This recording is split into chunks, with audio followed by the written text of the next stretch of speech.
Paramashivoham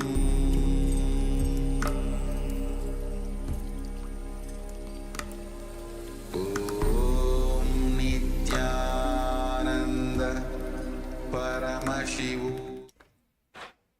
Now, slowly return to your physical body. Start to wiggle your fingers and toes, your wrists and your ankles, your elbows and your knees. Move your arms and your legs and pull your knees up towards your chest and circle them with your hands. Rock your body from side to side, slowly returning to a comfortable seated position.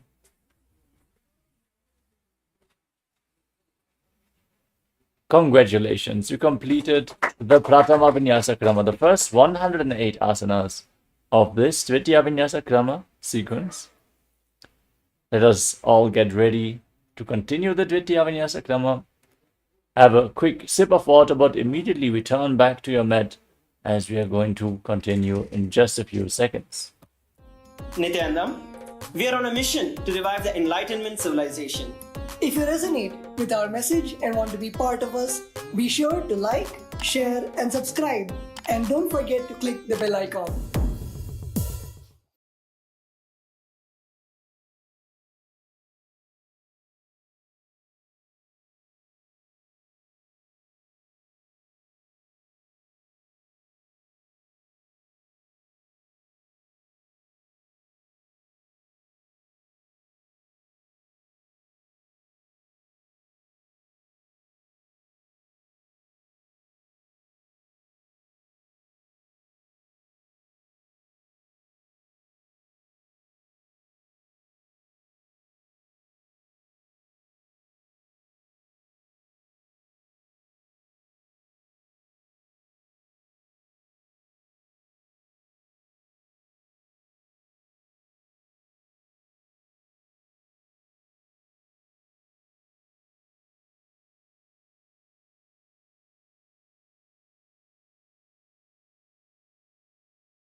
Yes, let us now move on to the next asana of the sequence, Yathasanishthasana.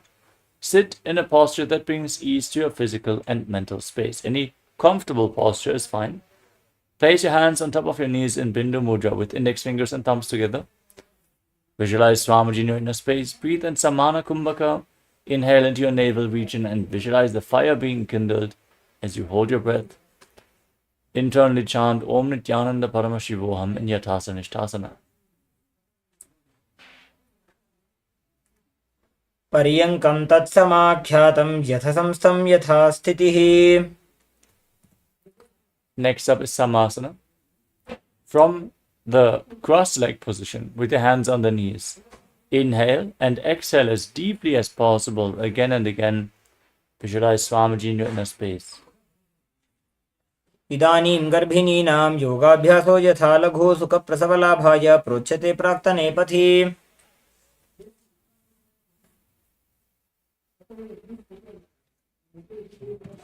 Next up is Muktasana. Now bring the left heel against the perineum and then place the right foot on top of the left foot.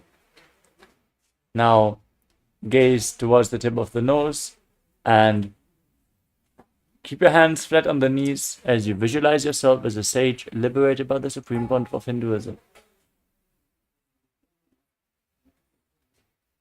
निपीड्य सीविनीं सूक्ष्मां दक्षिणेतरगुल्फतः वामं याम्येन गुल्फेन मुक्तासनमिदं भवेत्. Next up is Siddhasana. From the same position, shift your gaze up towards your third eye. Visualize Swamiji in your inner space and perform the Mula Bandha.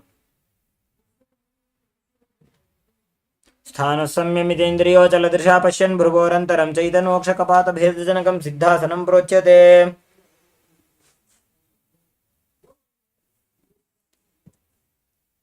The next asana is Siddhyasana. From the same position, now shift your gaze to the ground in front of you.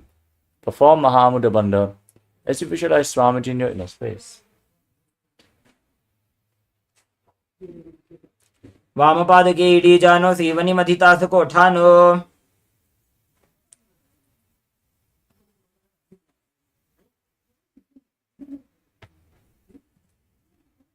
Next up is Rudrasana. From the same posture, now keep your hands on top of the knees in Bindu Mudra. Shift your gaze to the third eye as you visualize yourself as Lord Rudra in Rudrasana 2. वामचरण परिदक्षिण राखे एक जुगति ऐसे विधि दाखे। Next up is Sandadrunasana. As you maintain the posture with your hands on the knees in Bindu Mudra, gaze to the tip of the nose and embody tranquility and an unshakable nature. आसन की गुण मन की चरण चलता meet.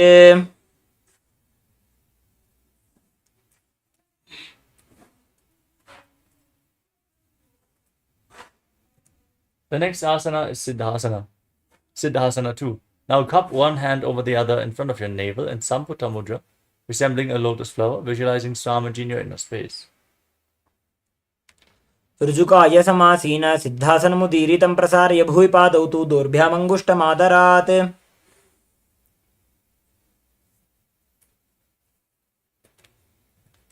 Next up is Bandha Yoni Asana. As you set the Sankalpa to manifest through the womb of creation, inhale deeply and hold your breath. Then lock all your five senses with your hands in Shanmukhi Mudra. Close your mouth with the little and ring fingers, the nostrils with the middle fingers, eyes with the index fingers, and your ears with your thumbs. यत्र मध्ये महादेव बन्धयोन्यासने शृणु। Next up is Virasana. With your hands on the knees in Bindu Mudra, place the right foot onto the left thigh and the left foot below the right thigh. Embody the state and space of bravery. एकं पादमथैकस्मिन् विन्यस्योरुणि संसितः इतस्मिंस्तथा चोरुं वीरासनमुदीरितम्।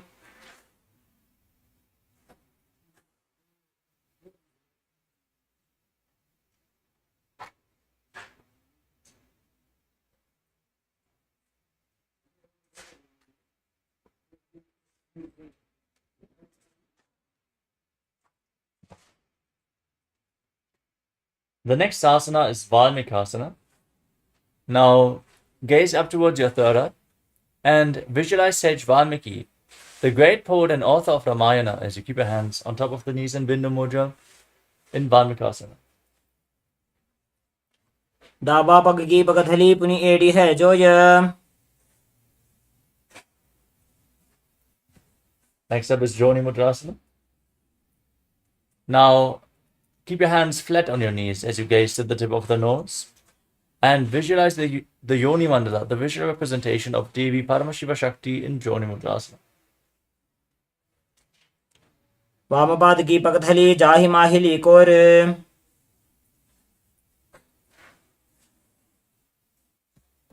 Nithyananda, we are on a mission to revive the Enlightenment civilization.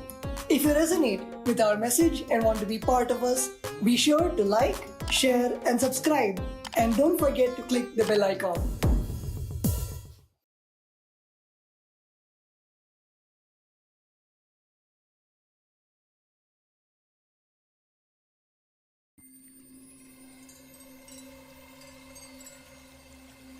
I welcome you all with my love and respect. Let you all open all your three eyes. Om Nithyananda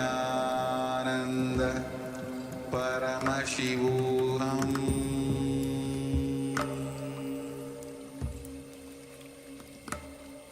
Om Nithyananda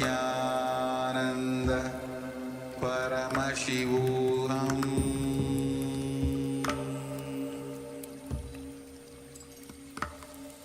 Om Nithyananda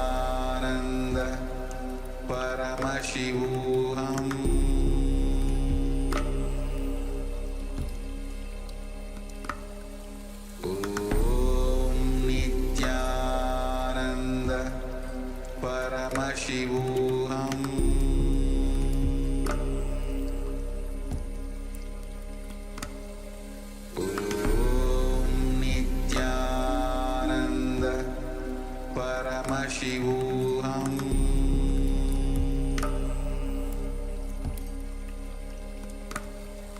Om Nithyananda Paramashivoham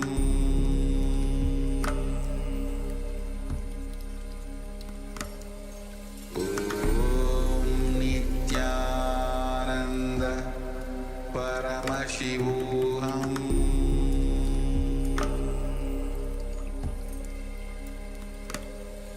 Om Nithyananda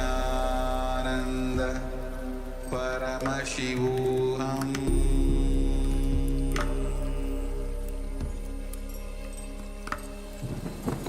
Om Nithyananda Paramashivoham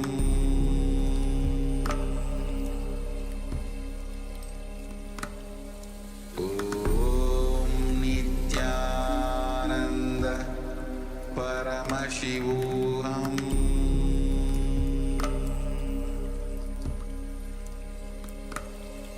Om Nithyananda Paramashivoham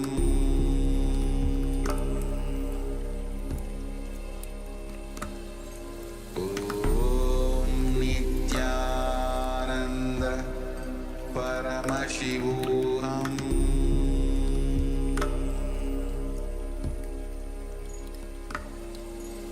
Om Nithyananda Paramashivoham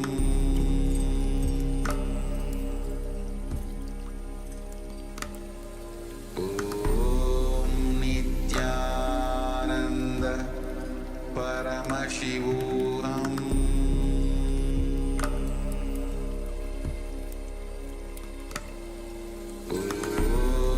Om Nithyananda Paramashivoham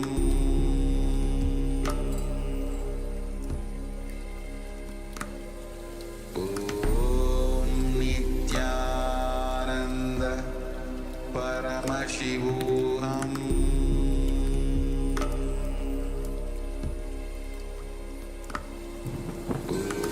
Om Nithyananda Paramashivoham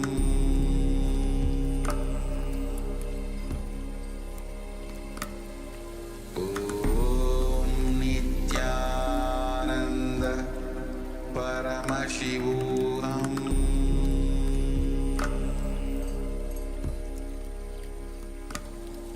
Om Nithyananda Paramashivoham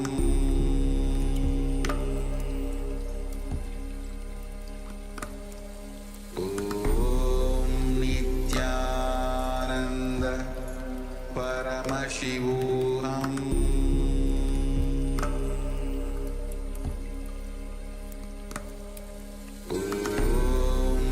Nithyananda Paramashivoham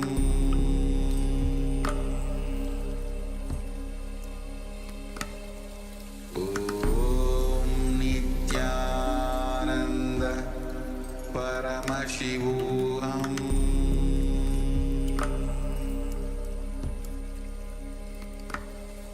Om Nithyananda Paramashivoham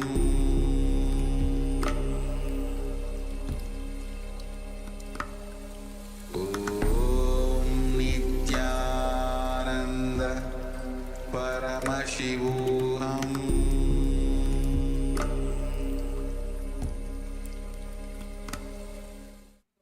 Yes, Nithyanandam. We want to complete with all the participants from the Zoom. For the audio issues, I hope everyone is able to hear us clearly now. Please let us know in the Zoom chat if everything is okay now. Let us move on to the next asana of the sequence, Yoni Asana. Now, keep your left heel against the perineum and the right foot on top of the left thigh. As you gaze up towards your third eye, keep your hands flat on the knees and visualize the Yoni Mandala in Yoni Asana.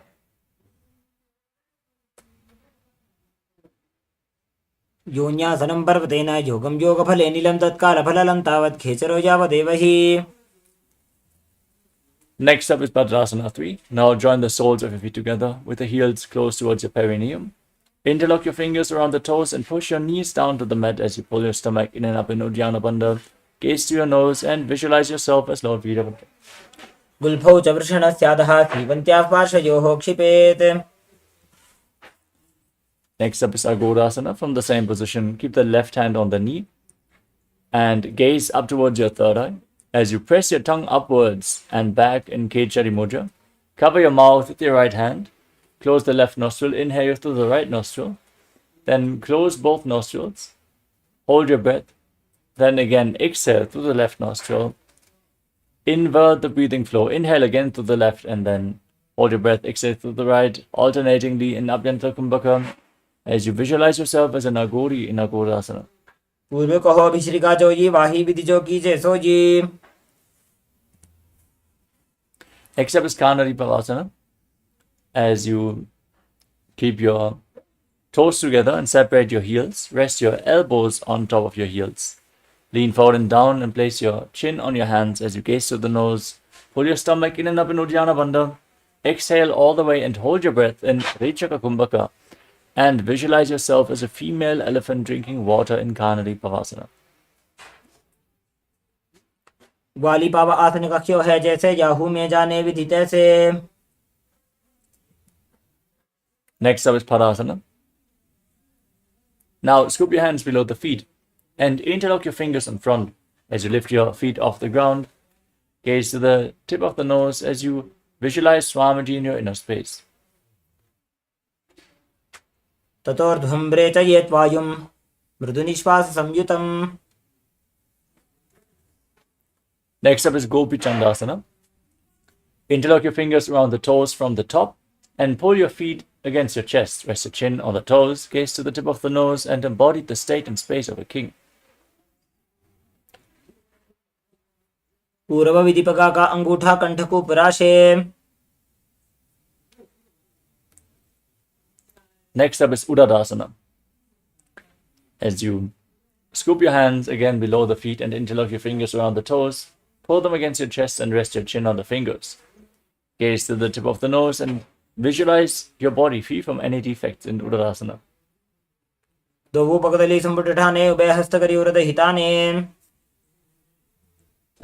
Now raise your feet up higher in front of your face as you visualize yourself excelling in everything in Vishishtasana. दोवो पगदली जोड़ी संपुट करे.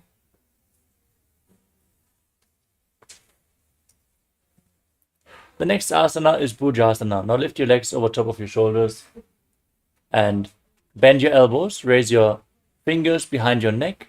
Try to interlock your fingers around the neck as you visualize yourself as a cobra. शिरासनं तु विज्ञेयं कक्षासनम् अतः परं ग्रीवासनं च परमं भुजासनम् इहोच्यते. Next up is Kalyanasana. With the legs over top of your shoulders, bring your hands behind your back and try to interlock your fingers behind as you gaze to the tip of the nose. With your feet raised off the mat, visualize yourself as a beautiful, auspicious goddess. दो हाथ पगमी च आने तिनको गोड़ा नीचे ठाने. Now place the top of the left foot flat on the mat and sit on the left heel. Stack your right knee over top of the left with the heel outside the hip. Place your hands on opposite knees as you gaze forward in Vaishnavi Mudra without focusing on any external object. Just focus on the object within. As you visualize yourself as an elegant swan, breathe in Ujjayi Pranayama. Make an ocean-like sound with your mouth on the in and exhalation in Sankatasana. वामपादं चितेर्मूलं सन्न्यस्य धरनीतले पाददण्डेन याम्येन वेष्टयेद् वामपादकम्. Now slide the left heel outside the hip and sit on the ground between the heels. Place your hands on the top knee. Pull your stomach in and up and visualize a cow in your inner space in Dhenukasana. अनुषागी Nagar पंचडं प्रशीलिन्द कल्यम्नी. Next up is Machandasana. As you hold on, place the right foot on top of the left thigh and the left foot on top of the right knee. Bring your left arm behind your back, twist your spine and catch a hold of opposite thighs. Twist your spine as you gaze to your third eye and visualize Swamiji in Machandasana. वामजंग प्रदक्षिण ठाने वामहस्त पिष्टी दिशा आने. Untwist your spine, hold onto the big toes as you lean forward and down, and place your forehead on the ground, visualizing Swamiji in Machandasana too. प्रथम जी मनोचरण जुजोजी वामजंग परिराखे sooji. Rise up, interlock your fingers and place them on the top knee. As you perform all the bandhas, Mahamudra Bandha, visualize Swamiji, your Guru, in your inner space in Guru Asana. पूर्वमूले इतरपादस्य कनिष्ठिका प्रदेश गुल्भं संस्थाप्य. Next up is Sankatasana. Now, place the right foot flat on the mat and sit on the right heel as you stack the left knee over top with the heel outside the hip. Place your hands on opposite knees. Visualize yourself as an elegant swan. वामपादं चितैर्मूलं संन्यस्य धरणीतले. Next up is Dhenukasana. Now slide the right foot outside the hip and sit in between the heels. Place your hands on the top knee, pull your stomach in and up and visualize a cow. अनुषागिनकर पंचडं ऋषिलिन्दगल्यम्नि.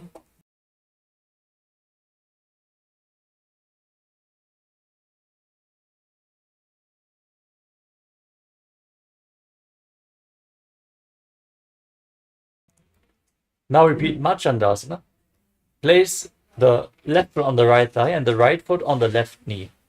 Bring your right hand behind your back, twist your spine, catch a hold of opposite thighs as you gaze to your third eye and visualize Swamiji in Machandasana. वामजंग प्रदक्षिण ठाने वामहस्त पिष्टी दिशा आने.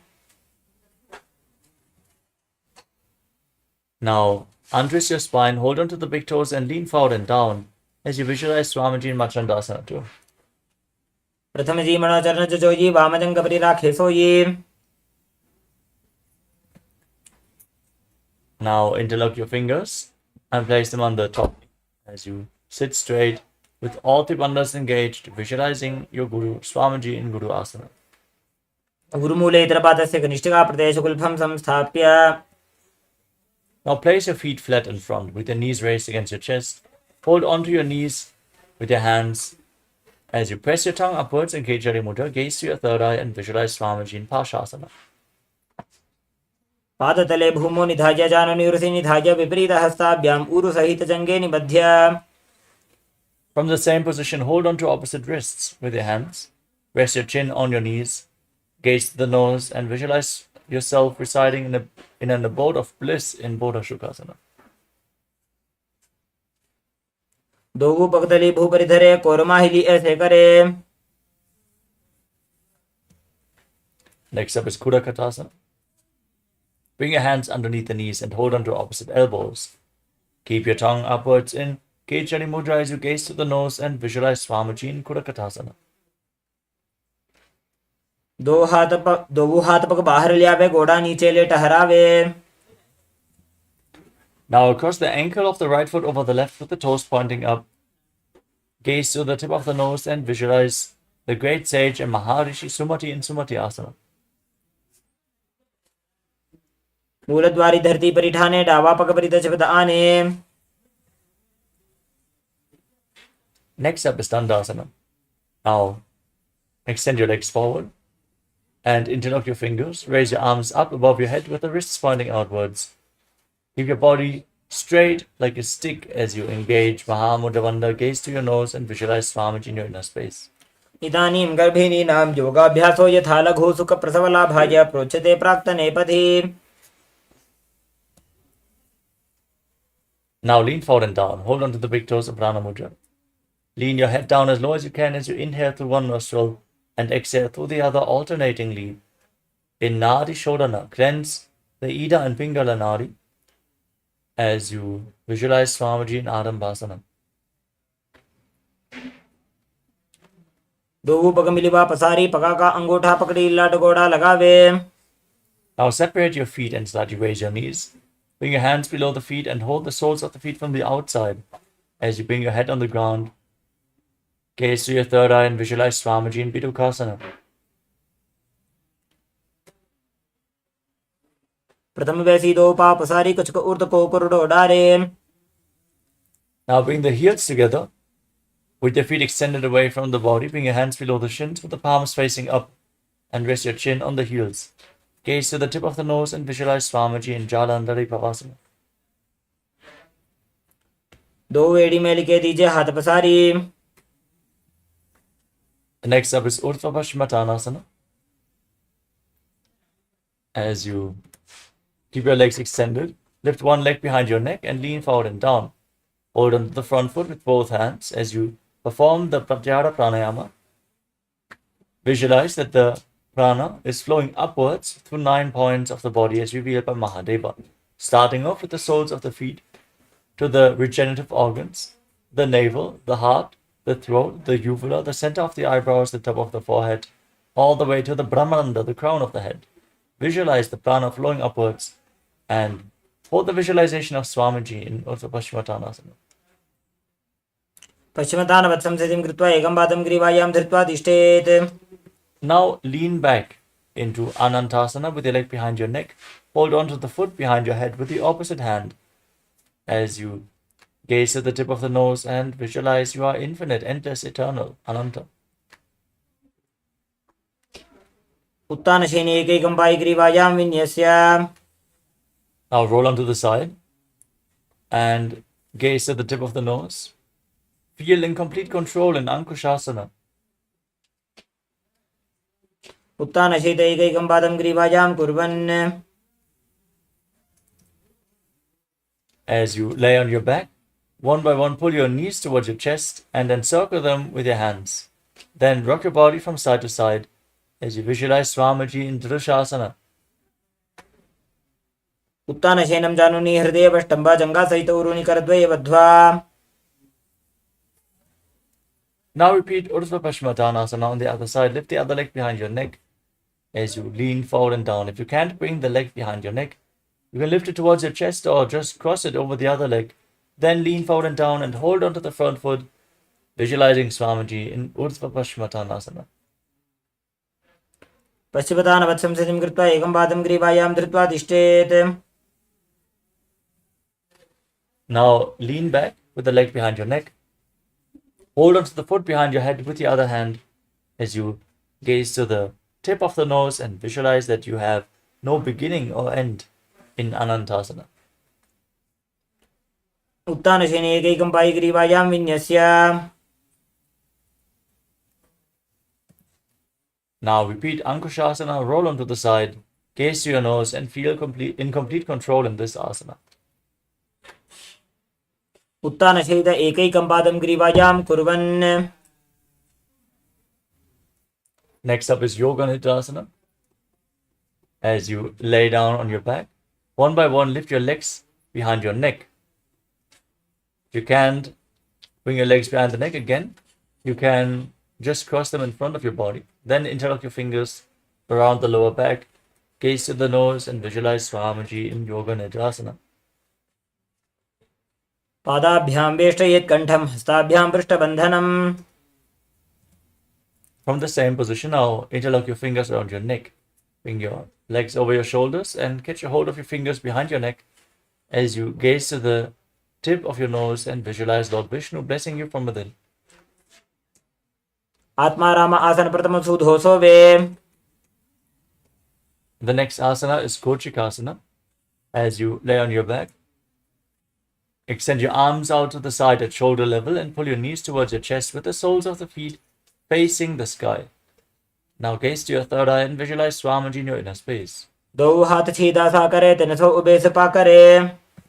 From Kochikasana, drop one knee to the side and extend the opposite leg down as we perform the first step of a sequence of asanas.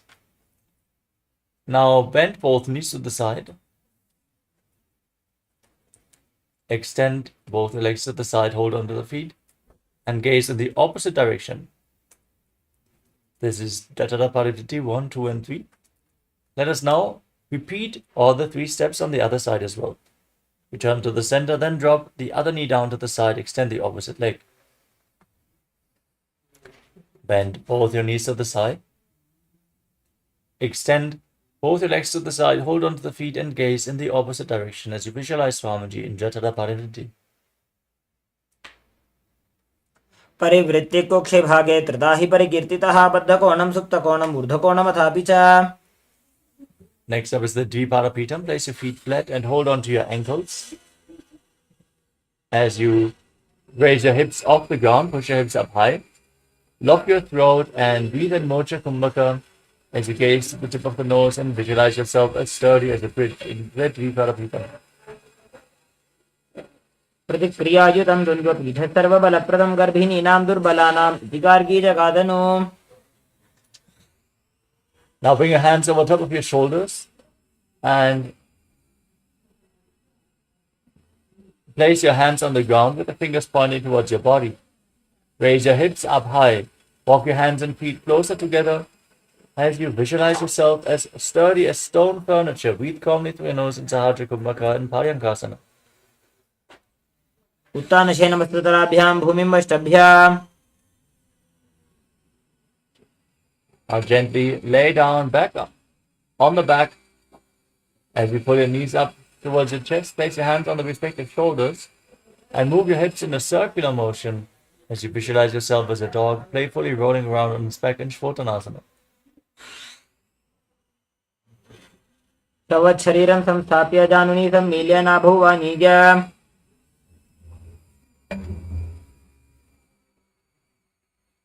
Next up is the Viparita Karani. As you lay on your back, place your hands flat on the ground and raise your hips and your legs up straight. Point your toes to the sky and move your legs in a circular motion as you breathe in Mocha Kumbhaka and visualize Swamiji in Viparita Karani.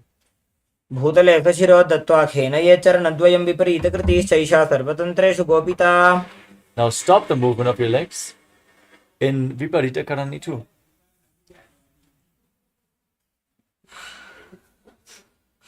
करणी विपरीताख्या सर्वाधिव्याधिनाशिनी नित्यम अभ्यासयुक्तस्य जाटराग्नि विवर्धनी. Now drop your legs down. Bring them back over top of your head as you touch the toes to the mat. Interlock your fingers behind your back in Parashamudra as you visualize yourself as a plow in Langalasa. नरकासने स्थित्वा नासिका प्रदेशे भूमौ पादपृष्ठे स्थाप्य. Now hold on to the feet with the toes still on the mat over top of your head. This is one of the 84 asanas revealed directly by Lord Paramashiva himself, Shaita Paschimottanasana. तानं शयित्वात् कुर्वीत शयितपश्चिमतानकम्. Next up is Supta Konasana. As you hold on to the feet, separate your legs wide to the side, keep your hips above the shoulder level for balance as you visualize Swamiji in your inner space.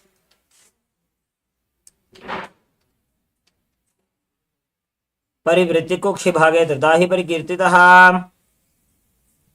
Join your feet back together, hold onto your ankles, and then roll onto your back, keeping your arms and legs straight, visualizing yourself as a chakra, a wheel in Chakrasana. शवासनस्तद्वौ पादौ कुर्यान्मस्तकतः परौ. Now hold on to the big toes in Prana Mudra as you separate your legs wide to the side. Visualize Swamiji in your inner space in Supta Prasarita Parangushtasana. Make an ocean-like sound with your mouth in this position. उत्तानपादं क्रौञ्चं च मरीचिं वीरभद्रकं नटराजं त्रिकोणं च सुप्ताङ्गुष्ठप्रसारणे. Now join your feet back together with your arms and legs straight. Visualizing Swamiji in Supta Parangushtasana. उत्तानपादं क्रौञ्चं च मरीचिं वीरभद्रकं नटराजं त्रिकोणं च सुप्ताङ्गुष्ठप्रसारणे. From the same position, now cross your legs into Padmasana. Bring your knees down towards the mat as you hold on to opposite elbows above your head. Gaze to your nose and visualize Matsya, the fish avatar of Lord Vishnu in Matsyasana. मुक्तपद्मासनं कृत्वा उत्तानशयनं चरेत् कूर्पराभ्यां शिरोवेष्ट्या मत्स्यासनं तु रोगः. Now place the backside of the right hand onto the left palm over top of your head. Gaze to the tip of the nose and visualize Lord Rama in your inner space in Parasharamasana. प्रथमकरे पद्मासन आछे सुधोसो वे भूपरिपाछे. Next up is Sarvangasana. With your legs in Padmasana, raise your knees up and support your lower back with your hands, your elbows resting on the ground. Gaze to your nose and lock your throat. Breathe in Mocha Kumbhaka as you visualize Swamiji in Sarvangasana. अथवा क्षेत्र संक्षेपात् सर्वांगासनम् उत्तमम्. Now lay down on your back. Place one foot on top of the opposite thigh. As you raise your knees up towards your chest, extend your arms up over top of your head with the fingers poked forward. Lock your chin to the chest. Gaze to your third eye and visualize yourself as a scorpion in Vrishikasana. प्रथमशेन सुधोषि शिकेशिकी सन्धि सुदाखे. Now exchange the position of the feet. Bring the other foot on the opposite thigh. Extend your arms above your head. Repeat Vrishikasana, the scorpion posture on the other side. प्रथमशेन सुधोषि शिकेशिकी सन्धि सुदाखे. Next up is Vrishaparakshipasana. As you lay on your back, interlock your fingers around your neck and lift your legs off the ground. Alternate pulling your knees in towards your chest, back and forth. As you visualize Swamiji, breathe firmly through your nose in Sahadra Kumbhaka in Vrishaparakshipasana. उत्तानशयनं कृत्वा अङ्गुलिभिर्कन्तरां बद्ध्वा पूर्वपरं मिलित्वा. Now place your hands on the ground next to your hips and alternate touching your ears with the respective knees again and again as you visualize Swamiji in Maruttanasana. श्रोतानवत्संसिति कृत्वा चानुद्वयं पर्यायेन कर्णयोः संस्पृशेत्. Now place your feet flat and raise your knees as you stand up and lay back down again and again, visualizing yourself as a wolf in Vrikasana. उत्तानशयनं कृत्वा पादतलाभ्यां भूमिं धृत्वा. Next up is Lutasana. As you lay down, kick your legs up over top of your head and roll over completely again and again as you visualize Swamiji in your inner space in Lutasana. उत्तानशयनं पादौ शिर उल्लङ्घ्य भूमौ स्थापयित्वा. Now lay down flat on your stomach. Keep your hands by the side of your shoulders. Contract your lips. Make a whistling sound like a flute on the inhalation in Saratasana Pranayama as you visualize yourself as a chariot carrying warriors into a battle for Dharma on your chariot back in Saratasana. निब्जं शयनं कृत्वा नाभिं भूमौ निधाय. Next up is Dehalyulanganasana with your hands on the ground next to your shoulders. Now push your body up into a plank position and alternate jumping your feet back and forth in between your hands, visualizing yourself transcend body and mind in Dehalyulanganasana. हस्तद्वयं बद्ध्वा तन्मध्यचरणद्वयी मुड्डानैव बहिरानीय. Next up is Chatyasana. From a standing position, lean forward and down.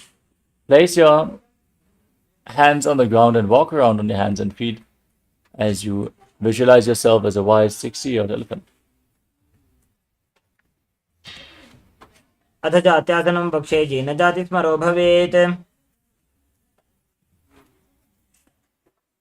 Next up is the Lolitika Karana. Now stand on the mat in Arimandi with the heels together, toes pointing outwards and knees bent. Raise your arms towards the shoulder level and rotate them around your body as you lean your head back. Open up your chest and move your head in all directions.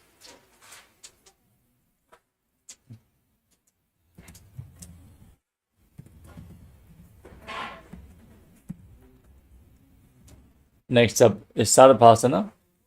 As you stand on the mat, tie your feet with a rope if you have a rope available.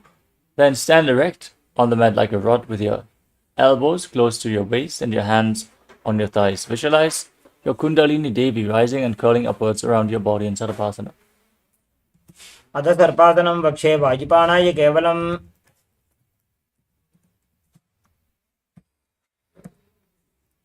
Next up is Ushtrasadhanasana. Now lean forward and down and catch your toes with your hands. Keep your hands in fists and walk around as you visualize yourself as a camel. मुष्टिकनिष्ठिका प्रदेशेन भूमौ निधाय उपरिपादतले संस्थाप्य.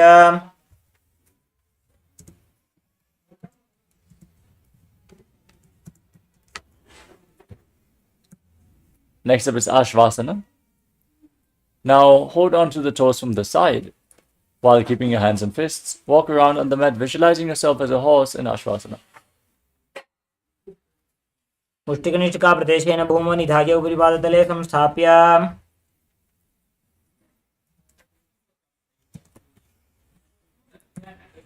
Next up is Kapotanitakasana with your heels together. Interlock your fingers behind your back and pull your hands down towards your calves.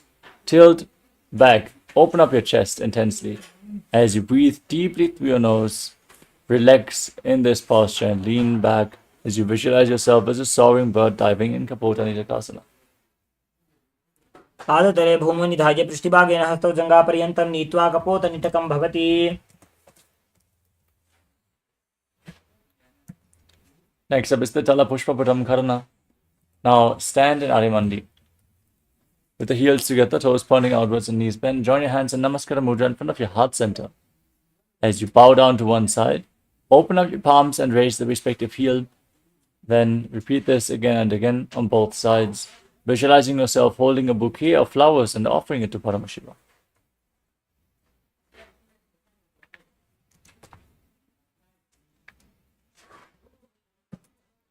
Next up is Khadgasana. Now, visualize yourself as a rhinoceros and gaze to the tip of the nose as you lay down on your stomach. And then jump your feet back towards your hands and stand with your hands in Namaskara Mudra, extended away from the body, resembling the horn of the rhinoceros in Khadgasana. आसनं कृत्वा पादतलाभ्यां भूमिं धृत्वा Next up is the Uttanottanam. Now hold on to weights and squat down, sit down on the ground if you can, and stand back up again and again. Gaze to your nose as you visualize Swamiji in your inner space. पुनः पुनः उत्थातव्यम् असितव्यम् इति उत्थानोत्थानं भवति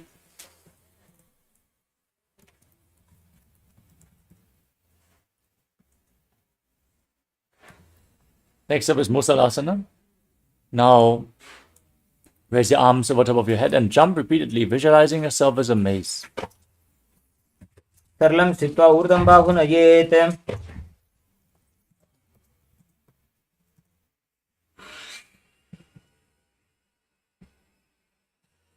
Next up is Ucheshakasana.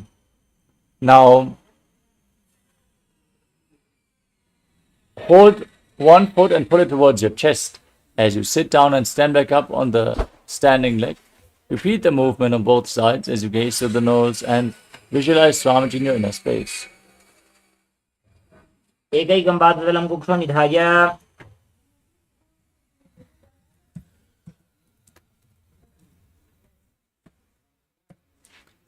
Next up is the Pontiff of Janukarana. Now keep the toes of the right foot pointing outwards as you lift the left knee towards your chest and circle the left knee with your arm, keeping the hand in the fist, with the other hand on the inner thigh.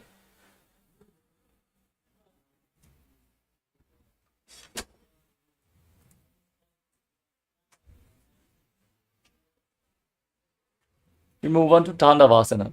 Hold on to weights. As you extend your arms and your left leg forward, visualize yourself fiercely dancing as Lord Shiva as you sit down and stand back up. एकेन पादेन स्थातव्यं ताण्डवासनं भवति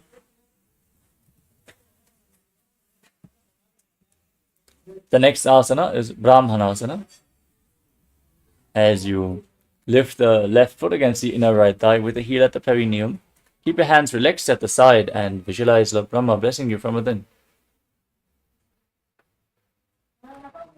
ब्राह्मणासनमावक्षे यत् कृत्वा ब्राह्मणो भवेत्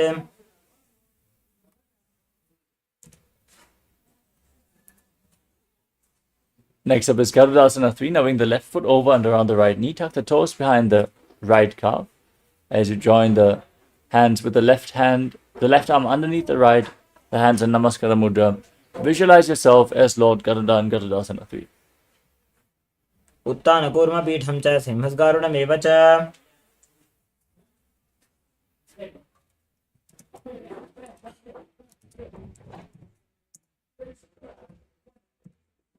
Next up is Ekapadasana. Now place the left foot onto the right thigh and keep your hands relaxed by the side. Stand on one leg. as you visualize Swamiji in Ekapadasana. दक्षाङ्घ्रिं वामपादस्य जङ्घोपरि निधाय च The next asana is Dhuruvasana, the Posa posture. Now, catch a hold of the left big toe in Prana Mudra as you extend the leg out to the side. Rotate quickly on the standing leg and visualize yourself as the North Poster. एकेन हस्तेन दण्डरूपस्य एकस्य पादस्य अग्रं धृत्वा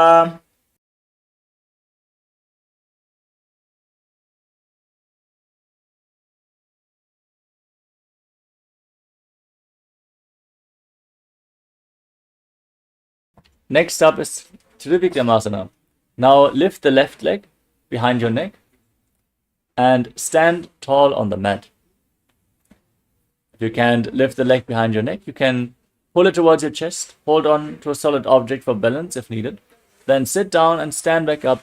Perform the 3 steps of Lord Vishnu as you visualize Lord Vishnu blessing you from within into Trivikramasana. ग्रीवायां पादं संस्थाप्य स्थातव्यम् उत्थातव्यं त्रिविक्रमासनं भवति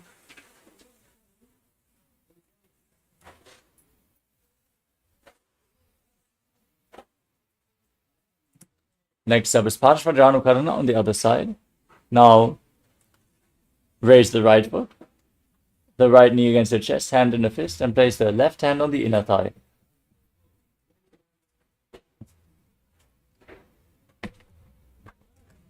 Now extend your arms and the right leg forward. Sit down and stand back up, visualizing yourself fiercely dancing as Lord Shiva in Tandavasana. एकेन पादेन स्थातव्यं ताण्डवासनं भवति Place the right foot towards the inner left thigh with the heel against the perineum. Hands relaxed by the side as you visualize Lord Brahma blessing you from within in Brahmanasana. ब्राह्मणासनमावक्षे यत्कृत्वा ब्राह्मणो भवेत् Now bring the right foot over and around the left leg with the toes tucked behind. Bring the right arm below the left and join your hands in Namaskara Mudra in Garudasana 3.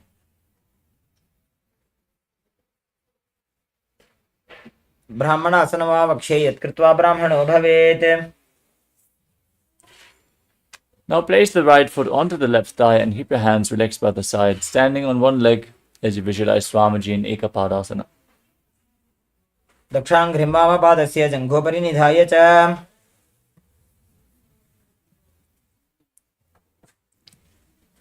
Next up is Dhuruvasana, the Posa posture. Hold onto the right big toe and extend the right foot out to the side as you rotate quickly on the standing leg. Visualize yourself as the North Poster. एकेन हस्तेन दण्डरूपस्य एकस्य पादस्य अग्रं धृत्वा Now repeat Trivikramasana on the other side. Lift the right leg behind your neck. Stand tall. Sit down and stand back up. Perform the 3 steps of Lord Vishnu. Visualize Lord Vishnu in your inner space. ग्रीवायां पादं संस्थाप्य स्थातव्यम् उत्थातव्यं त्रिविक्रमासनं भवति Next up is Samanaka Karana. Now stand with the heels touching, the toes slightly pointed outwards, with your hands slightly extended away from your hips, the fingers pointing one by one. Breathe calmly and relax into this posture as we get ready for the final 100 asanas of this Dvitiya Vinyasa Krama series. You can grab some water and come back immediately as we are going to continue in just a few seconds. Nithyananda, we are on a mission to revive the Enlightenment civilization. If you resonate with our message and want to be part of us, be sure to like, share, and subscribe. And don't forget to click the bell icon.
Yes. Now settle back down on your yoga mat and let us enter into the next asana of the sequence, which is Gorak Anjali Asana. Now squat down, the legs separated. Bring your arms from the outside in between the legs and interlock your fingers in front of your navel as you squat down all the way. Visualize the great sage Goraknath, the founder of the Natha Yoga Hindu Sampradaya, as you start performing the Jiva Chala Kumbhaka. Inhale all the way and hold your breath.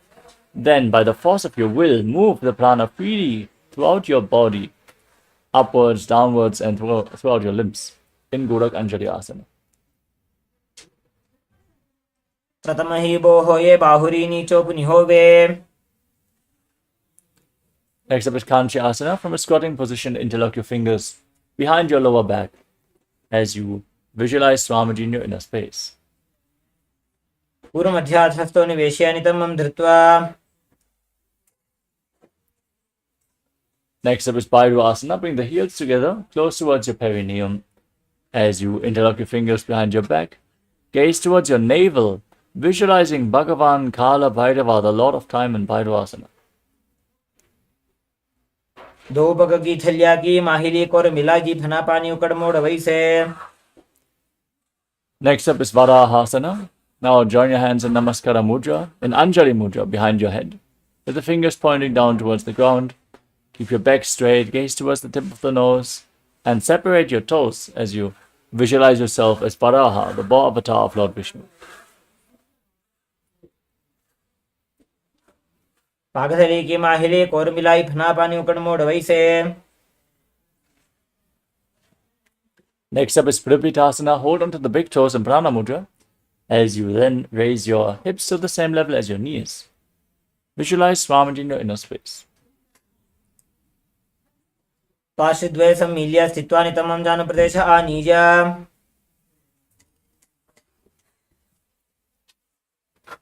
Next up is Bakasana. Now place your hands on the ground, shoulder width apart.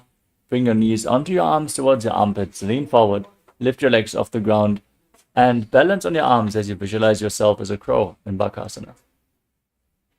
हस्ताभ्यामनिमवष्टभ्याम्. Next up is Sushtanga Kapali Asana. Now place your head on the ground and bring your knees onto your arms. Align your hips with the shoulders and straighten your legs up. Then cross them into Padmasana. Gaze to the tip of the nose and visualize Swamiji in your inner space. आसन को गुण कपाल आछो होई. Gently lower your body down. Come to a kneeling posture. Keep your heels outside the hips.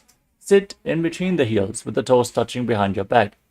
Keep your hands on the knees, gaze to the nose, and visualize that you are sitting in the secret seat with Paramashiva and Guru in Guptasana. जानूर्वरन्तरे पादौ कृत्वा पादौ च गोपजेत्. Next up is Vrikshasana.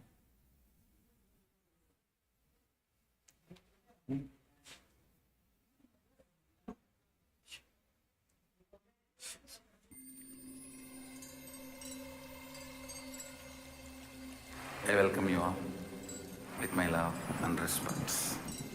Let you all open all your three eyes. Om Nithyananda Paramashivoham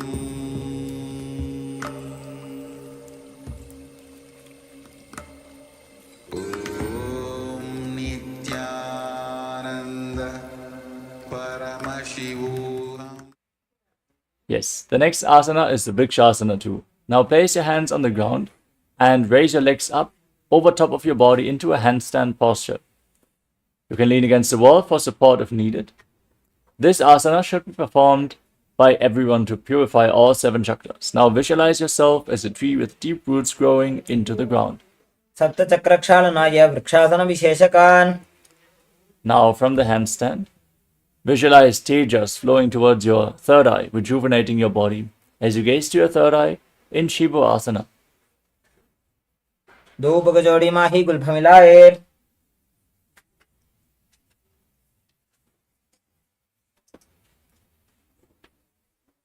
Next up is Matsyasana too.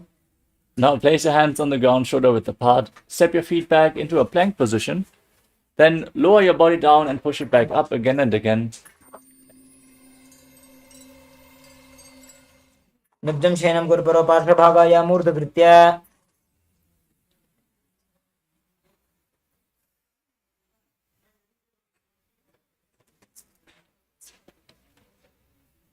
The next asana is Sarapasana too.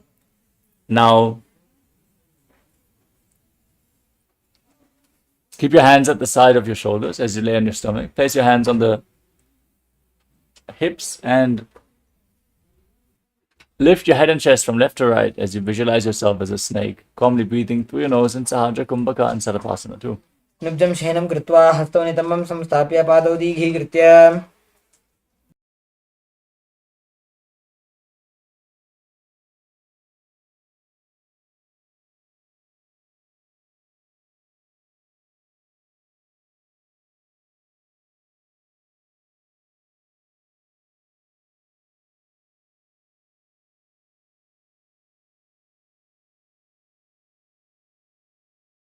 Next up is Nidālambanasana.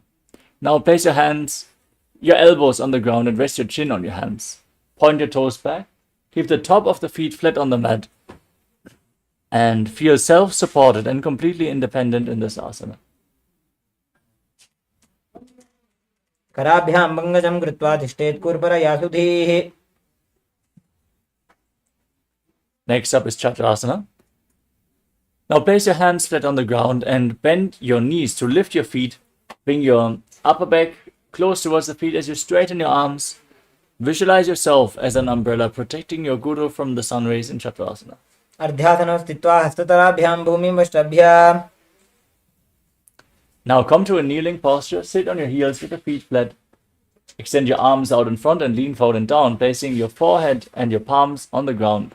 Gaze to your nose and visualize yourself as Vajra, the weapon of Indra, symbolizing your indestructibility in Vajrasana. Idanim Garbhininam Yogabhyaso Yatha Laghu Sukha Prasavalabhaya Prochite Praktane Pathi. With your hands on the ground, raise your hips up high into Gajasana and alternate striking the ground with your hands as you visualize yourself as powerful as a ram in Meshasana. Gajasana Samsito Ekekam Bahum Bhumo Tadajete.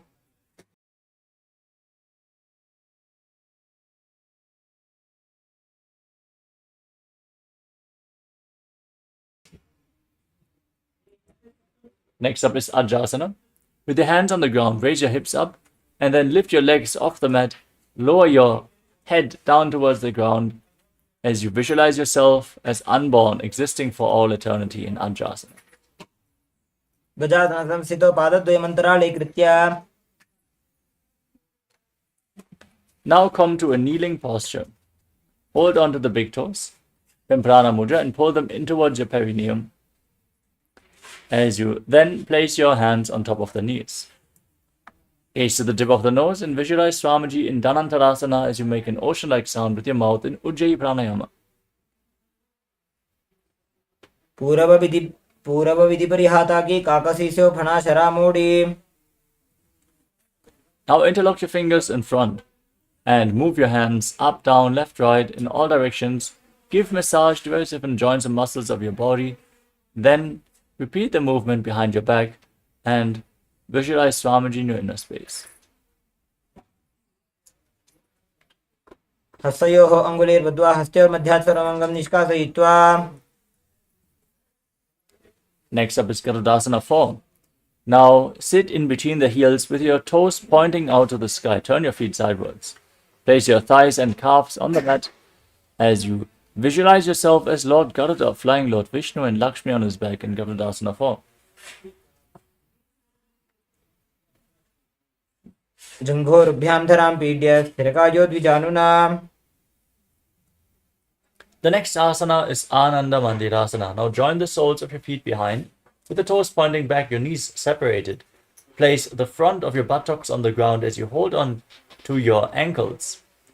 Gaze up towards your third eye and visualize yourself residing in the blissful space of a temple. अथ पक्षे वीरनाथ आनन्दमन्दिरासनं यत्कृत्वा अमरो धीरो भवत्येवेह साधकः. Next up is Mandukasana 2. Now cross your feet and sit on the heels. Place your hands underneath the knees. With your tongue flat up against the palate of your mouth in Manduki Mudra. Visualize yourself as a frog and perform Uddiyana Bandha in Mandukasana 2.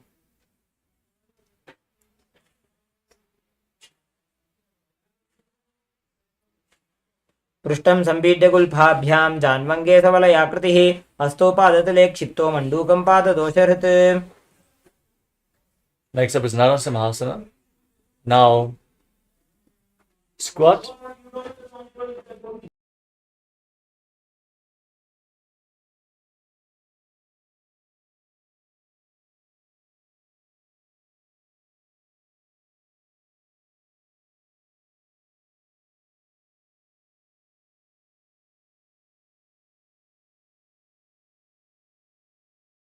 Now keep your toes tucked and sit on raised heels as you place your hands flat on the ground with the thumbs touching. Gaze to the tip of the nose, stick your tongue out and exhale forcefully again and again as you visualize yourself as Lord Narasimha, the Lion Man avatar of Mahavishnu in Narasimhasana. दो फणा पानी होए वैसे एड़ी Mailer गुदा निवेशे संसरीरनी काट हरावे NASA अग्र दृष्टि को ल्यावे.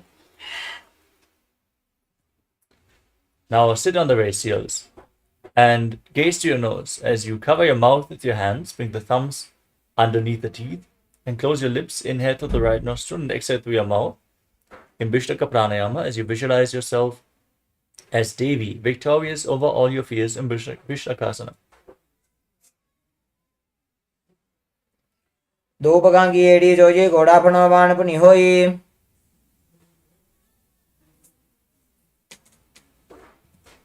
Next up is Makadasana. As you bring the soles of the feet together, the feet flat on the ground. Gaze to your third eye and bring your hands to the armpits and imitate as if you are a monkey stretching itself, visualizing yourself as a playful monkey in Makadasana. दो पकतली संपुट आने तिनकी पृष्ठि भूमि पर इठाने.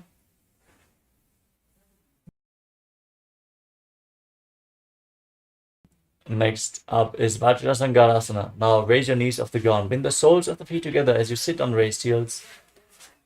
Interlock your fingers behind your back. Hold on to opposite elbows behind your back as you gaze to the tip of the nose and the body. Diamond-like strength for you and your Sangha, your spiritual community.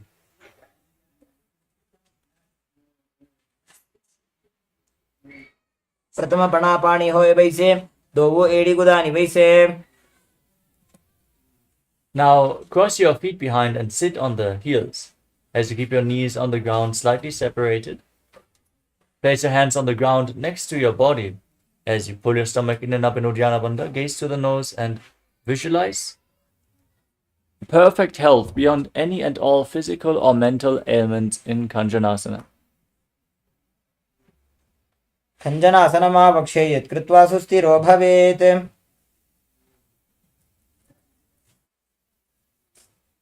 Next up is Kurmasana. From the same position, place your hands flat on your knees. Gaze to the tip of the nose and make your upper back and neck stiff like the shell of a turtle as you embody a turtle with a stable body and mind to live for hundreds of years in Kurmasana. गुल्भौ च वृषणस्याधो व्युत्क्रमेण समाहितो. Next up is Yogasana. Now, with the hands on the knees, relax your upper back and neck and gaze to your nose, visualizing Sramati in your inner space. गुदं नियम्य गुल्फाभ्यां व्युत्क्रमेण समाहितः. Next up is Vichogasana. Now, stand on your knees and cross your feet behind. Bring the toes near the opposite knees as you hold onto your calves with the fingers inside and the thumbs outside. Gaze up towards your third eye as you visualize a space of eternal oneness, Advaita, with your Guru in Vichogasana. गोड़ा वामो बोहोजी गोड़ा आड़ा राखे दोई. Next up is Ushtrasana 2. Now, keep your feet flat and catch a hold of your heels as you lean back. Push your hips forward and tilt your head back, visualizing yourself as a camel. मेरुदण्डग्रन्थिदाढ्य संविपादयिषु पुमान्. Now lean back even further.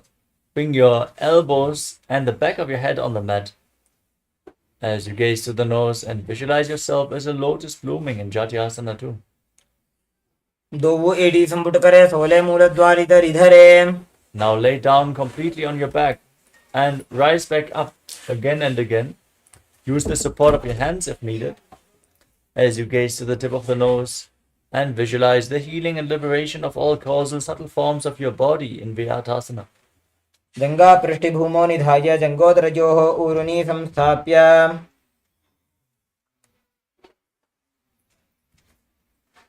The next asana is Kapotasana. Now, as you lean back all the way, bring your hands over top of your shoulders with the forearms flat on the ground and bring your head in between the heels as you visualize yourself as a beautiful dove. मेरुदण्डग्रन्थिदाढ्य संविपादयिषु पुमान्.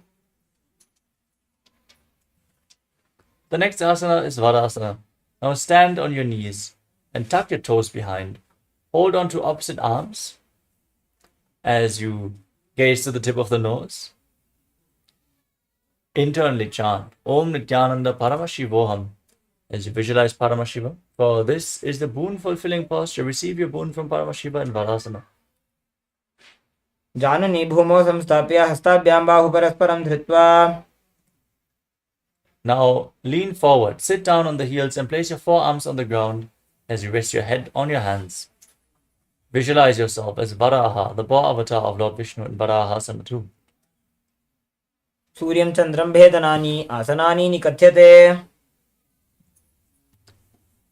The next asana is Mundasana.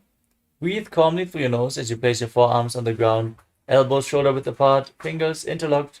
Support your head with your hands as you raise your hips. Walk your feet forward and then lift your legs up straight. Gaze to the tip of the nose and visualize yourself as a lob tree in Mundasana. अधो मुण्डासनं वक्षे सर्वेषां प्राणिनां सुखम्. Now come to a kneeling posture. As you sit on your heels, slightly separate your knees and lean forward and down, bringing your head in between the legs.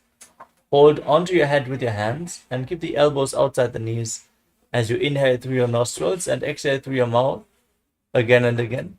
Gaze to the nose and visualize Swamiji in Andasana. प्रथम पगदली समटहरावे कोरमाहिली उभे मिलावे. The next asana is Viparita Shalavasana. Now lay down on your stomach, extend your arms and legs, the hands over top of your head. Hold on to weights. As you lift your arms and legs off the mat, lift your chest off the ground as well as you visualize yourself as a locust. शलभासन भेदाश्च नटभेरुण्ड नामके. The next asana is Kapalasana. Now place your hands at the side of the hips with your forehead on the ground. Lift your legs up without lifting your chest as you visualize yourself as a skull, which is representing the mind with purified thoughts and the strong will to attain enlightenment in Kapalasana, the skull posture. कपालं भूमौ निधाय ऊर्ध्वं पादौ नजेत्. Next up is Akasha Kapotasana. With your hands by the side of your body, raise your hips and then lift your legs off the mat. Bring your feet over top of your head and place them on the ground in front of you if you can, as you visualize yourself as a free and open dove. उष्ट्रासने स्थित्वा चरणौ भूमेरुत्थाप्य. Now come to a kneeling posture.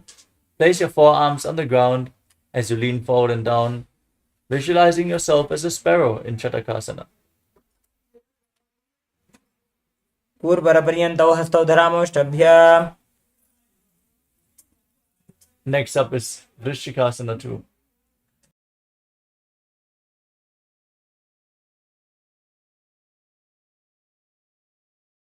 With your forearms on the ground, now lift your hips over top of your shoulders and raise your legs off the mat. bend your knees to bring your feet close to the back of your head. Try to touch the back of your head with your toes as you visualize yourself as a scorpion. विच्छिव पुच्छ प्रतिमां कृपा श्रीधत्वा स्वशीर्षे चिबुकं विधार्यको. The next asana is Vrishasana. Now sit on the right heel and keep the left foot outside the hip with the toes pointing to your side. Place your hands on the ground in front of your knees and gaze forward in Vaishnavi Mudra without focusing on any external object. Just focus on the object within as you visualize yourself as a bull and breathe in Antaranga Kumbhaka. Forcefully inhale through the nose. Hold your breath and then again slowly exhale through the nose in Vrishasana. यामि गुल्फे पादमूले वामभागे पदेतरं विपरीतं स्पृशेत् भूमिं वृषासनमिदं भवेत्. Next up is Lolasana. As you keep your hands on the ground in front of your body, lift your legs off the mat, cross the toes of the left foot over the right. As you balance above ground, visualize Swamiji in your inner space. लोलासनं सदा कुर्यात् वायुलोलापघातनात्. Now sit down on the left heel with the right foot outside the hip. Visualize yourself as a bull in Vrishasana on the other side. यामि गुल्फे पादमूले वामभागे पदेतरं. Now place the right foot flat with the knee raised against your chest and tuck the toes of the left foot as you sit on the raised left heel. Keep your hands on the respective knees as you visualize Balagunahai, one of the 84 siddhas in Balagunasana. आसन को गुण जल विकार जाई. Next up is Grahasana. Now stand up and squat down, bring your arms in and around the legs and hold on to the ankles from the outside as you squat down all the way. Visualize yourself as the entire planet in Grahasana. पादतले भूमौ संस्थाप्य जानुमध्ये गुरुपरौ स्थाप्य. Now repeat Balagunasana on the other side. Sit down on the right heel with the left knee against your chest, hands on the knees. Visualize Balagunahai. आसन को गुण जल विकार जाई. Next up is Utkatasana. Now step both feet in, sit on the raised heels. Keep your knees together and your hands on top of the knees, holding onto weights if you have them available. Visualize Swamiji in Utkatasana. युजास् पिजोस्ति यत ऊर्वजान यत्रासने पादतलद्वयोः परि. Next up is Vajrasangarasana 2. Join the soles of the feet and separate your knees as you hold onto opposite elbows behind your back. Visualize Swamiji in your inner space. प्रथम प्रणापाणी होए जैसे दोबू एड़ी गुदानी वैसे. Now place your hands flat on the ground and step your heels on top of your hands.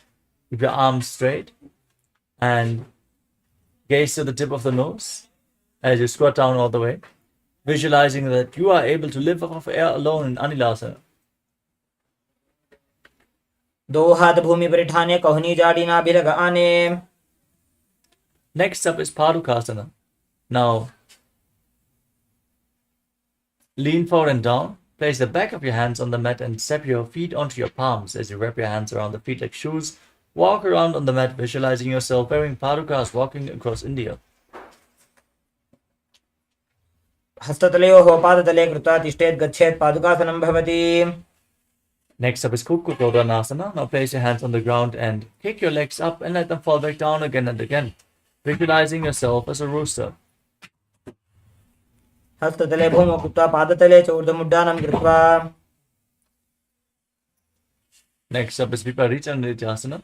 With your hands on the ground, raise your legs up over top of your body and dance on two hands as you feel yourself go beyond all limitations in Viparita Nidhyasana.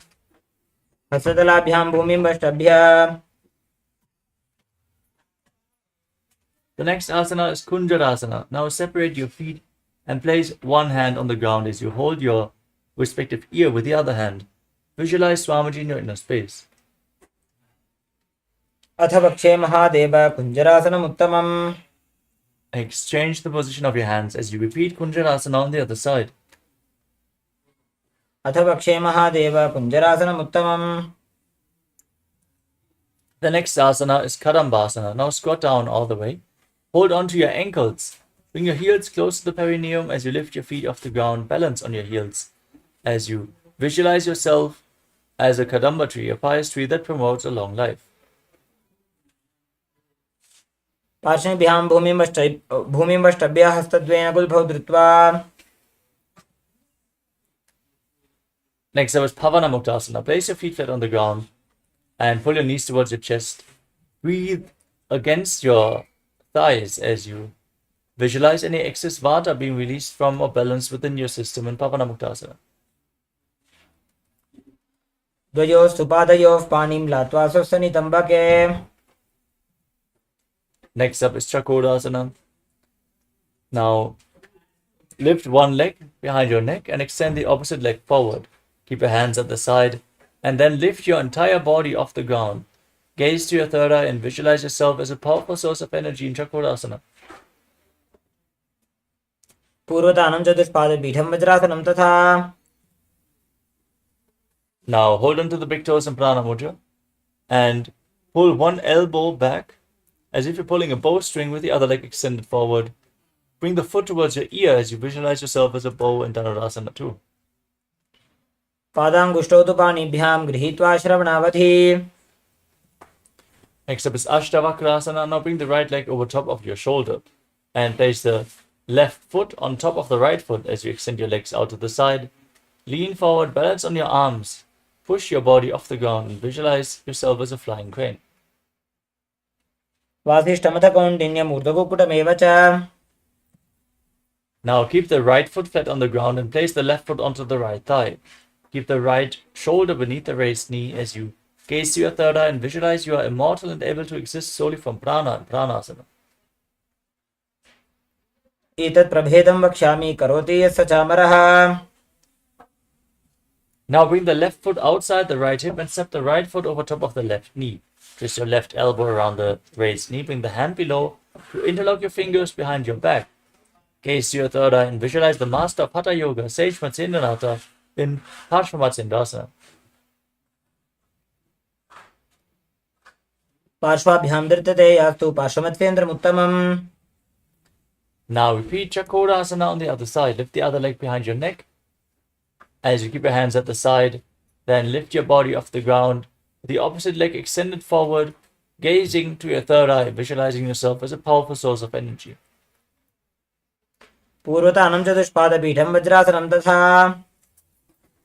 Now hold on to the big toes in Prana Mudra and pull the left foot towards your ear as if you're pulling a bowstring as you visualize yourself as a bow in Dhanurasana too. पादाङ्गुष्ठौ तु पाणिभ्यां गृहीत्वा श्रवणावधि.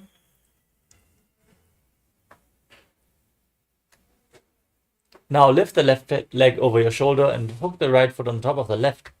Extend your legs out to the side, balance on your arms as you lean forward and visualize yourself as a flying crane in Ashtavakrasana. वासिष्ठमथ कौण्डिन्यम् ऊर्ध्वकुक्कुटमेव च. Next up is Pranasana. Now place the left foot flat and the right foot onto the left thigh. Bring your left shoulder underneath the raised knee. Gaze up towards your third eye as you visualize you are immortal and able to exist solely from prana and pranasana. एतत् प्रभेदं वक्ष्यामि करोति यः स चामरः. Next up is Parshvamatsyendrasana on the other side. Bring the right heel outside the opposite hip with the left foot over top of the right knee. Bring your right elbow around the raised knee. The hand below, interlock your fingers behind. Twist your spine as you gaze up and visualize Sage Matsyendranath in Parshvamatsyendrasana. पार्श्वाभ्यां धृत्यते यास्तु पार्श्वमत्स्येन्द्रमुत्तमम्. Next up is Ardha Pashmatanasana. Now bring the right heel against the perineum with the left leg extended forward. Lean forward and down and hold onto the front foot with both hands as you visualize Swamiji and breathe in Jivachala Kumbhaka. Inhale, hold your breath and move the retained prana freely along with your will. एकं पादं प्रसार्य एकं पादस्य पार्श्वनासीवनी सम्पीड्य. Now bring the right foot outside the hip with the foot flat and the knee on the ground. Hold onto the left foot and extend it up in front of your face. Keep the knees straight as you visualize yourself as a crane in Karanshasana. उत्तानपादं क्रौञ्चं च मरीचिं वीरभद्रकं नटराजं त्रिकोणं च सुप्ताङ्गुष्ठप्रसारणे. Now repeat Ardha Paschimottanasana on the other side. Bring the left heel against your perineum. The right leg extended, lean forward and down. Hold onto the foot as you bring your head to the knee and visualize Swamiji.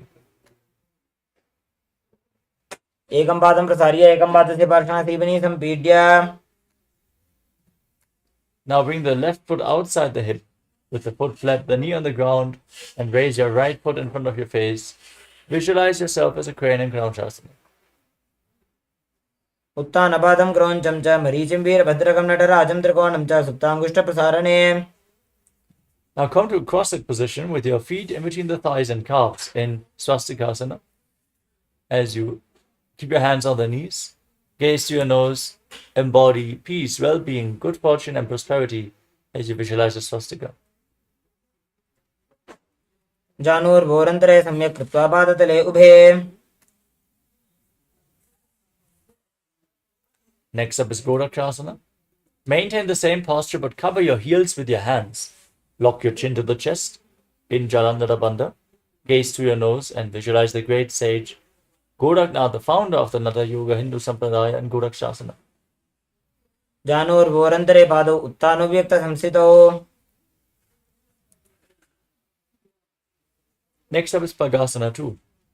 Now place the left heel against the perineum and the right foot onto the left thigh. Gaze upwards, visualize Swamiji as you meditate on Arihanta, the enlightened one, the avatar.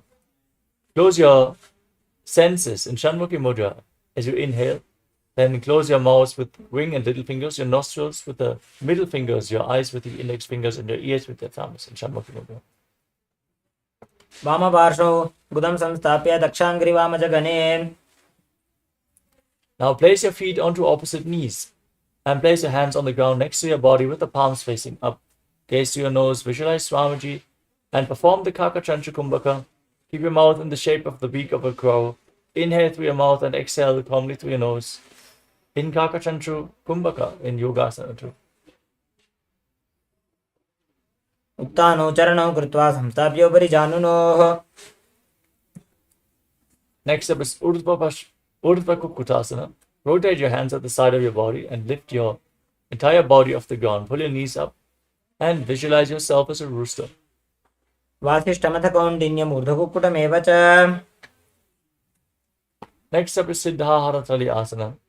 Now bring your hands through the legs in Padmasana with the palms flat on the ground without lifting your body off the mat. Stay seated on the ground as you gaze to your nose and visualize Swamiji in your inner space. प्रथम पद्मासन को करे हस्तदो भूगोडासनधिधरे. Now pull your knees up, lift your body off the ground. Keep your arms straight as you gaze to the nose and visualize yourself as an elegant swan in Hamsasana. कुक्कुटासने स्थित्वा स्कन्धपर्यन्तम् ऊरुनि नीत्वा. Next up is Karmakasana. From Padmasana, raise your hips up and bring your hands through the legs. Push your hands through all the way as you bring your forehead on the ground. Visualize yourself as Pinaka, Lord Shiva's born in Karmakasana. प्रथम पद्मासन को करे घोड़ासन माही कर इधरे. Next up is Kurmasana 2. As you raise your knees, bring your hands through the legs and bend your elbows up to hold on to the respective shoulders. Balance in this position as you visualize yourself as a turtle with a stable body and mind to live for centuries in Kurmasana 2. By जंग प्रदक्षिण बाबा दाई जंग परि by ल्यावा. From the same position, tuck your chin to the chest and lock your throat, gaze to the nose, and rejoice knowing you're sitting in Shiva's secret knot posture, Granthi Bedasana. अथ वक्षे नीलकण्ठा ग्रन्थि भेदासनं शुभम्. Now roll onto your back. Maintain the position as you hold onto your shoulders. Embody a turtle laying on its back as you gaze to your nose in Uttana Kurmasana. कुक्कुटासनबन्धस्थं कराभ्यां धृतकन्धरम्. Now kick yourself back up. Sit in Padmasana with your hands through the legs. Place one palm flat on the ground and hold its wrist with the other hand. Then lift your entire body off the mat on one arm as you visualize yourself as a rooster in Pangu Kukkutasana. कुक्कुटासने स्थित्वा एकेन हस्तेन अन्यसमनिबन्धं धृत्वा Now exchange the position of your hands. Repeat Pangu Kukkutasana on the other side. कुक्कुटासने स्थित्वा एकेन हस्तेन अन्यसमनिबन्धं धृत्वा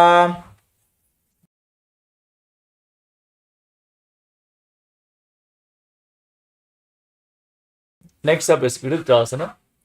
From Padmasana, place your elbows on your toes and interlock your fingers. Rest your chin on your hands and press your thumbs against your throat as you visualize you have gone beyond all greed and covetous in Virudhasana. जानोर्घोरन्तरे पादौ उत्तानो व्यक्तसंस्थितौ. Now place one hand over the other with the palms facing up. Rest your hands on your lap. Sit in a meditative space as you gaze to your nose and visualize Swamiji in your inner space as you engage all three wonders and internally chant Om Nithyananda Paramashivoham in Padmasana 3. उत्तानो चरणौ विधाय विधिवत् शक्तिस्थितौ योगिरात्. Now place your hands on the knees, gaze to your nose and visualize Paramashiva in Padmasana 4. एतत् पद्मासनं कुर्यात् प्राणवायुप्रसिद्धये. Now keep your left hand on the left knee and keep the right hand in Prana Mudra, holding onto the big toe. Pull the elbow back as if you're pulling a bowstring. Move the big toe round and round. Then repeat the movement on the other side as you visualize yourself as Pinaka, Lord Shiva's bow in Karmukasana 2. अथान्यासनमावक्षे योगपूरकरक्षणात्. Now, sitting in Padmasana, cross your arms behind your back and hold on to the opposite big toes as you engage all three bandhas, Mahamudra Bandha. Gaze to the tip of the nose and visualize yourself as Pinaka, Lord Shiva's bow in Karmukasana 3. कार्मुकासनमाक्षित्य उदरे पूरयेत् सुखम्. Maintain the posture but raise your head and chest. Gaze upwards as you visualize yourself as the action of Paramashiva's third eye destroying anything you come across in Triridhasana. पूर्वभ्यामुपरि स्थाप्य पादयुग्मं प्रयत्नतः. Now roll onto your back with your arms crossed behind, your legs in Padmasana. Keep holding onto the big toes if you can. As you gaze to your nose, visualize yourself as a snake and calmly breathe through your nose in Sahadra Kumbhaka in Nagrasana. प्रथम पद्मासन कोठाने दो हाथ पाछाने आने. Now free your arms and legs. Lay on your back and pull your knees towards your chest. Encircle them with your hands interlocked in Parashamudra. Bring your chin to the knee and squeeze your body into a ball in Kandukasana. वेत्रासने स्थित्वा हस्तपादान् निष्कुष्य ऊर्ध्वं नयेत्. Now place your feet flat on the ground with the knees raised. Interlock your fingers around your neck as you gaze to the tip of your nose and breathe deeply as you visualize Swamiji in Urdhva Pavanasana.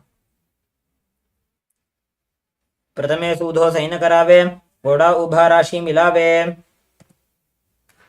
Now bring your hands underneath your heels with the palms facing up. Push your hips off the ground, lock your throat, and breathe in Mocha Kumbhaka. Lock your throat intensely and forcefully push the air against the throat lock. Prevent the air from escaping as you visualize yourself as a powerful alpha ape in Marakata Pitasana. उत्तानशयनं पादतले उत्तानहस्तयोः स्थापयेत्. Now bring your hands to the lower back and raise your hips. Rest your body weight on your elbows as you extend your legs completely. Gaze to the tip of the nose and visualize Swamiji in Uttana Shikipitakasana. जङ्घोरुबलहीनश्चेत् उत्तानशिखिपीठकम्. Now raise your legs up, point the toes to the sky and then place your hands on the ground for balance. Visualize yourself blissfully traversing through Naraka Loka unscathed in Narakasana. गिरिवाकण्ठेन भूमिं विष्टम्भः पादाग्रद्वयम् ऊर्ध्वमुत्त्रजेत्. Now bring your hands back towards your lower back and straighten your entire body. Angle your legs down, engage your core intensely as you visualize yourself as a boat crossing the ocean of samsara in Tiryanokasana. नौकावत् स्थित्वात् ऊर्ध्वं पादाग्रद्वयं नयेत्. Now place your hands back on the ground. Point your toes up towards the sky. Be straight, sturdy and stable like a flagpole as you visualize yourself as the KAILASA flag, respected across all nations in Dvajasana, the flag posture. तिर्यन्नौकावते ग्रीवा पृष्ठकूर्परैः भूमिं वष्टभ्य. Now lower your body down onto your back. Keep your hands at the side of the hips with the palms facing up. Lay completely flat as you unclutch from any movements internally or externally. Completely unclutch from your body and mind. In Nithyananda, the final asana of this sequence, as you forcefully pull the Kundalini Shakti up from the Mooladhara to the Swadhisthana, Manipuraka, Anahata, Vishuddhi, Anya, Sahasrara Chakra, the crown of your head. Feel the Kundalini Shakti raising upwards as you visualize your body is dead. And Swamiji, the Supreme Pontiff of Hinduism, is liberating you. Internally chant Om Nithyananda Paramashivoham. उत्तानं शववद्भूमौ शयनं तु शवासनं शवासनं श्रमहरं चित्तविश्रान्तिकारकम्.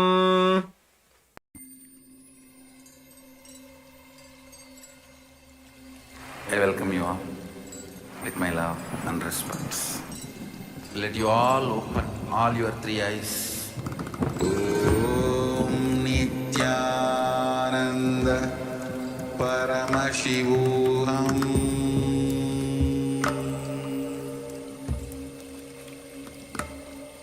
Om Nithyananda Paramashivoham.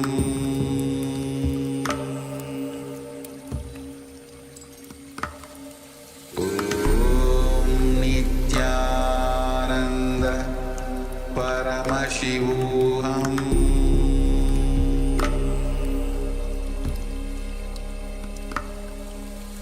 Om Nithyananda Paramashivoham. Om Nithyananda Paramashivoham.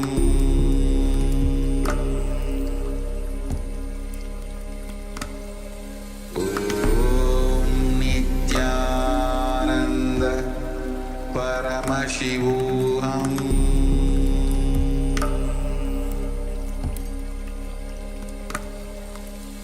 Om Nithyananda Paramashivoham.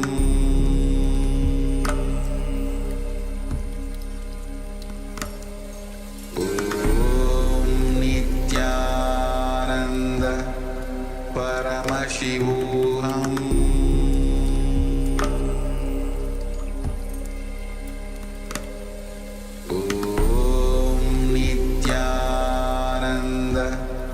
Paramashivoham.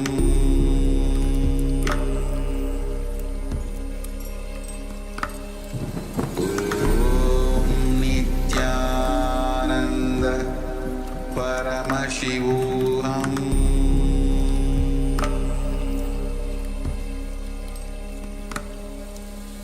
Om Nithyananda Paramashivoham.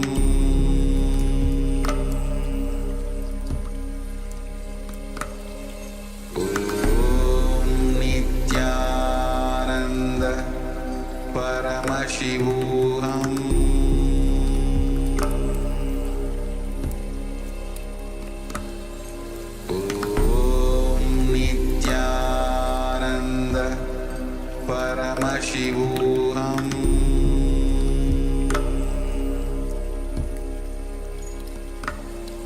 Om Nithyananda Paramashivoham.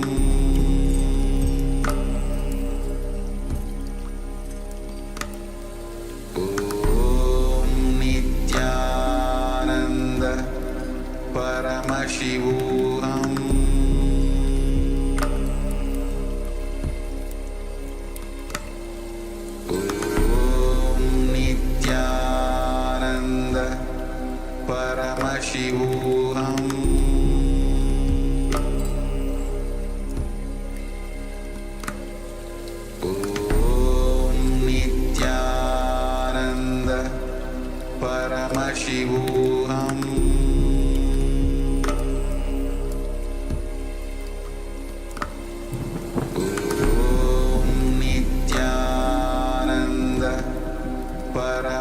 Paramashivoham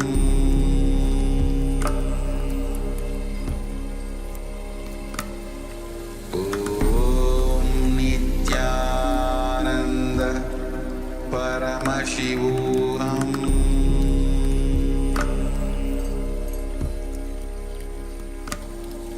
Om Nithyananda Paramashivoham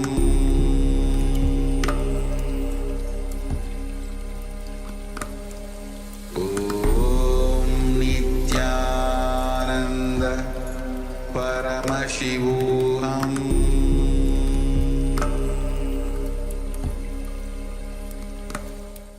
Now, slowly return to your physical body. Start to wiggle your fingers and your toes, your wrists and your ankles. Move your elbows and your knees. Lift your knees up towards your chest and encircle them with your arms as you rock your body from side to side and slowly return to a comfortable seated position. Congratulations, you completed the Dvitiya Vinyasa Krama 308 asana sequence of KAILASA's Nithyananda Yoga. With this, we come to the end of today's Nithyananda Yoga session. Thanking all the participants for participating sincerely, sending your remarks and questions in the chat, and generally, sincerely attending this yoga session. Let us all now get ready for the next session of the day, which is going to be the power manifestation. We're going to manifest the power of blindfold reading. So stay tuned, and after this intense yoga session, immediately manifest the powers of Paramashivoham. Now sit in a comfortable cross-legged position with your head, neck and spine in a straight line. Join your hands in Namaskara Mudra in front of your heart center. Close your eyes, take a deep breath. Visualize Swamiji as we conclude the session with the Purna Mantra. Om Purnamadah Purnamidam Purnat Purnamudachyate Purnasya Purnamadaya Purnamevavasishyate Om Shanti Shanti Shanti Hari Om Datsat Sarvam Bhagavat Shri Nithyananda Paramashiva Padukarpanamastu Om Nithyanandam. Thank you all. Nithyanandam.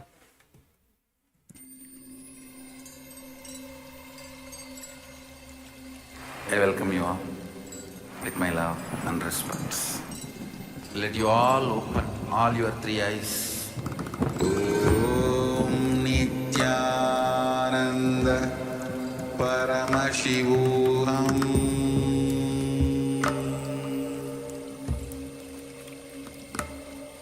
Om Nithyananda Paramashivoham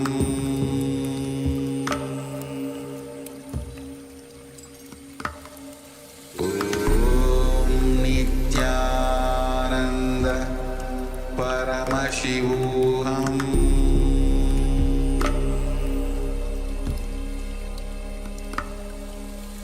Om Nithyananda Paramashivoham Om Nithyananda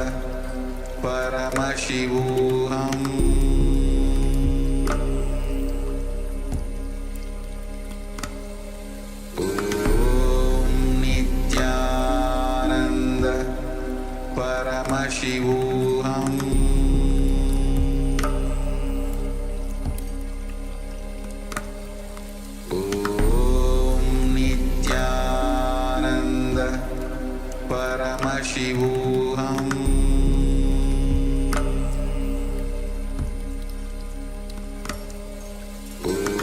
Om Nithyananda Paramashivoham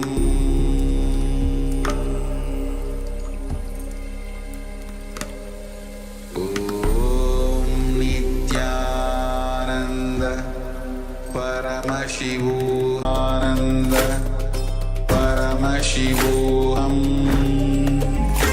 Om Nithyananda Paramashivoham